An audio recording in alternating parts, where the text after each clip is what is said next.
ये खबर सीधे पटना से निकल के आ रही है। आपको बता दें कि आज 28 अप्रैल 2024 को केदार भवन पटना में संपन्न हुई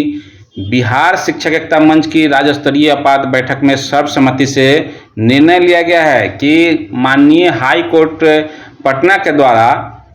पारित न्यायादेश के आलोक में कोई भी नियोजित शिक्षक सक्षमता परीक्षा फॉर्म 2 में सम्मिलित नहीं हो।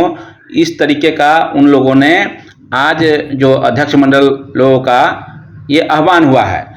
आपको बता दें कि माननीय हाई कोर्ट पटना के आदेशानुसार बिना परीक्षा दिए सभी नियोजित शिक्षकों को पूर्ण वेतनमान, पेंशन, प्रमोशन, ग्रेच्युटी सहित नियमित शिक्षकों के समान सभी लाभ दिलाने के लिए बिहार शिक्षक एकता मंच कृत संकल्पित है। और इस बैठक में और क्या क्या निर्णय लिया गया है, इससे संबंधित सारी जानकारी आपको पूरी वीडियो देखने में मिलेगी। तो आप पूरी वीडियो को देखें, अंत तक देखें और वीडियो अच्छा लगे तो वीडियो को लाइक कीजिए, कमेंट के माध्यम से अपना फीडबैक दीजिए। साथ ही साथ चैनल पर नए हैं तो चैनल को सब्सक्राइब कर लीजिए। तो आइए देखते हैं वीडियो में क्या कुछ है, क्या कुछ जानकारी अध्यक्ष मंडल के संयोजक और अध्यक्ष मंडल के सदस्य बता रहे हैं। उन सारी जानकारियों को आप लोग साझा कर रहे हैं, आप लोग देखिए। हमारी बैठक थी वो अहम थी क्योंकि बिहार सरकार ने और शिक्षा विभाग ने पूरा नियोजित शिक्षकों के आंख में धूल झोंकने के लिए सक्षमता परीक्षा द्वितीय लाया है। और यह तब लाया है जब उच्च न्यायालय पटना का फैसला शिक्षकों के लिए सक्षमता परीक्षा की अनिवार्यता को खत्म कर दी गई, यानी शिक्षक को परीक्षा देने की आवश्यकता नहीं है और सरकार हमको परीक्षा के नाम पर सेवा से नहीं हटा सकती है अगर हम परीक्षा नहीं देते हैं। और वह जो न्यायालय का आदेश आया 90 दिन समाप्त नहीं हुई है, साथ ही उस आदेश में जो निर्गत की गई न्यायाधीश उसके आलोक में सरकार ने कोई निर्देश भी जारी नहीं किया है। और सबसे अहम बात है कि यह चुनाव का समय है, आचार संहिता है, शिक्षक मतदान कर्मी के रूप में है, ट्रेनिंग में है, विभिन्न कार्य में लगे हुए हैं। इस दरमियान परीक्षा आयोजन करना एक बड़ी षड्यंत्र है। और षड्यंत्र इसलिए है कि जो न्यायालय ने कही है प्रोन्नति का सवाल, वह सारे शिक्षकों को, परीक्षा नियोजित शिक्षकों को लेकर हमारे लंबे अवधि तक जो कार्य सेवा हमने दी है उसको समाप्त करना चाहता है। जो 8 वर्ष और 12 वर्ष का जो और 5 वर्ष में प्रधानाध्यापक का प्रोन्नति, 3 प्रोन्नति के सारे नियोजित शिक्षक हकदार बन चुके हैं, क्योंकि 12 साल भी सेवा पूर्ण करने वाले शिक्षक हमारे नियोजित है, 8 वर्ष वाले भी है और 5 वर्ष स्नातक ग्रेड में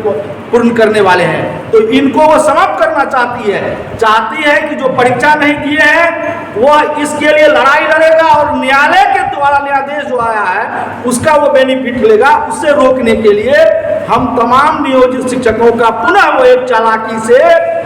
90 दिन के अंदर ही और चुनाव के माहौल में कि किसी का ध्यान उधर नहीं जाए, भटके नहीं और शिक्षक अपनी जुबान को नहीं खोले, वह चालाकी से पूरा सक्षमता द्वितीय परीक्षा लाया है। हम स्पष्ट तौर पर बिहार शिक्षक एकता मंच ने जो निर्णय लिया है वो स्पष्ट तौर पर कि शिक्षक आज भी द्वितीय सक्षमता परीक्षा नहीं देंगे। जिन्होंने सक्षमता परीक्षा पूर्व नहीं दिए थे, परीक्षा में सम्मिलित नहीं हुए थे। साथ ही यह भी स्पष्ट करती है बिहार शिक्षक एकता मंच कि जो हमारे नियोजित शिक्षक है उनकी सुरक्षा के लिए, उनके राज्यकर्मी के लिए और उनके तमाम सुविधाओं के लिए हम उनके साथ चट्टान की तरह खड़े रहेंगे और वह दिला के ही दम लेंगे। साथ ही यह भी स्पष्ट कर देना चाहते हैं कि जो 2020 का नियमावली है उस नियमावली में जो नियोजित शिक्षकों को प्रोन्नति का प्रावधान है वो जब तक नहीं मिलेगा तब तक सरकार की कोई चालाकी नहीं होगा। हम तो यह भी देख रहे हैं कि जिन्होंने विगत समय सक्षमता परीक्षा दी है, जो पास किया वो भी नियोजित में रहकर ये प्रोन्नति का लाभ लेना चाहता है। इसलिए स्पष्ट तौर पर हम शिक्षकों से कहना चाहेंगे कि सरकार और विभाग के भ्रम में नहीं फंसना है आपकी हकमारी हो रही है, आपके सेवा जो लेंथ है उसका हरण हो रहा है, प्रोन्नति का हो रहा है, इसलिए आप सुरक्षित हैं जहां हैं और आप पर कोई कार्रवाई नहीं होगी, आपको चिंता नहीं करनी है। बिहार शिक्षक एकता मंच आपके लिए चट्टान की तरह खड़े हैं।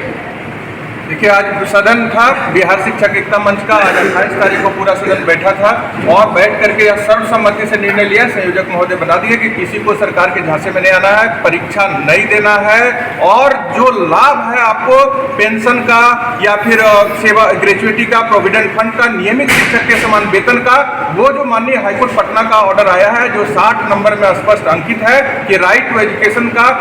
एजुकेशन का सेक्शन 23 का 3 जो वेतन और अन्य सुविधा के लिए है, जो नियमित शिक्षक के समान होगा, वह आपको लागू सरकार को करना होगा। सरकार यह बर्डन से बचने के लिए सब लोगों को साजिश के तहत परीक्षा दिला करके विशिष्ट बना करके नियमित शिक्षक के बराबर वेतन, पेंशन, प्रोविडेंट फंड, ग्रेजुएटी का लाभ नहीं देना चाहती है, उनको प्रमोशन नहीं देना चाहती है। पिछला जो आपका सर्विस लेंथ है 17 साल, 18 साल का, 15 साल का, उसको खत्म कर देना चाहती है। उस पर सारे सदन, ये प्रदीप और पप्पू जी का निर्णय नहीं, आनंद कौशल का निर्णय नहीं, जितने लोग भी आए हैं सभी जिला सारे लोग ने इस पर सहमति दी है कि हम लोग नियोजित शिक्षक के रूप में राज्यकर्मी के साथ राज्यकर्मी का सब सुविधा, यहाँ के नियमित शिक्षक के समान वेतन, पेंशन, ग्रेजुएटी, प्रोविडेंट फंड और अन्य लाभ, प्रमोशन का लाभ प्राप्त करेंगे माननीय हाईकोर्ट पटना के आदेश के आलोक में। और इसके लिए बिहार शिक्षक एकता मंच के द्वारा सभी नियोजित शिक्षक को यह स्पष्ट यहाँ से सलाह है कि जो भी लोग एकता मंच पर भरोसा रख करके परीक्षा में शामिल नहीं होंगे, उनको न्याय दिलाने के लिए हम लोग सड़क से लेके, सदन से लेके माननीय हाईकोर्ट में अवमानना दायर करना पड़ेगा तो वहां दायर करके, सुप्रीम कोर्ट तक जाना पड़ेगा तो वहां तक जाएंगे, लेकिन आपके साथ बिहार शिक्षक एकता मंच पूर्णतः खड़ा रहेगा। यह विश्वास आप लोग को आज के बैठक से दिलाने का निर्णय हुआ था, वही निर्णय के आलोक में हम लोग अपनी बात रखे हैं। आप लोग धैर्यपूर्वक अपने मान सम्मान के लिए, जो माननीय हाईकोर्ट पटना है उसके सम्मान के लिए परीक्षा नहीं दे करके अपना इस निर्णय को सफल बनाइए। प्रमोद यादव। मैं पूरे बिहार के तमाम शिक्षकों से मेरा अपील है कि आज बिहार शिक्षक एकता मंच का बैठक हुआ, बैठक में सर्वसम्मति से निर्णय हुआ कि जो भी शिक्षक सक्षमता परीक्षा में भाग नहीं लिए हैं वह अंतिम क्षण तक यह परीक्षा में सम्मिलित नहीं होंगे। और बिहार सरकार जो राज्यकर्मी का दर्जा जो देना चाहती है और सुविधा देकर